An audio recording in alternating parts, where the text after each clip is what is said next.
Hello అందరికీ నమస్తే. ఈరోజు వీడియోలో బియ్యం పిండి మురుకులు నేను ఎలా చేసుకుంటానో చూపిస్తాను. చాలా కరకరలాడుతూ క్రిస్పీగా వస్తాయి ఇలా చేసుకుంటే.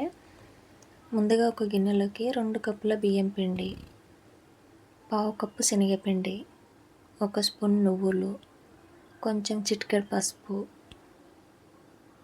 రుచికి సరిపడా ఉప్పు, కొంచెం కారం, ధనియాల పొడి, వాము, అల్లం వెల్లిపాయ పేస్టు, ఒక చిటికెడు వంట సోడా, 1 స్పూను ఆయిల్ వేసుకొని పిండిని బాగా కలుపుకోవాలి. మొత్తం కలిసేలాగా చేతితో ఒకసారి బాగా కలుపుకొని ఇది మొత్తం కలిసేలాగా కలిపిన తర్వాత వేడి వేడి నీళ్ళని వేసుకొని పిండిని అయితే కలుపుకోవాలి.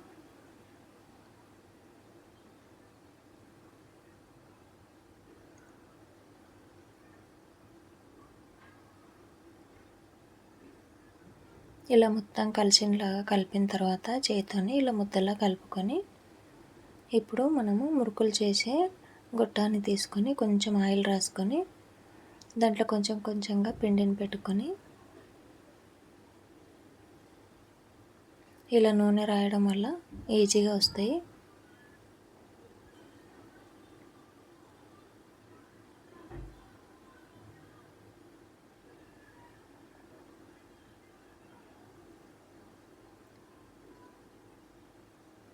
ఇలా డైరెక్ట్ నూనెలో అయినా వేసుకోవచ్చు.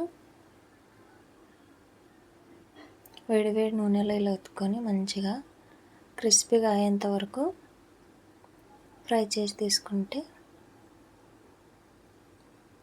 మిగతాయి కూడా అన్నీ ఇలాగే నూనెలో ఫ్రై చేసి తీసుకుంటే చాలా టేస్టీ మురుకులు అయితే రెడీ అయిపోతాయి.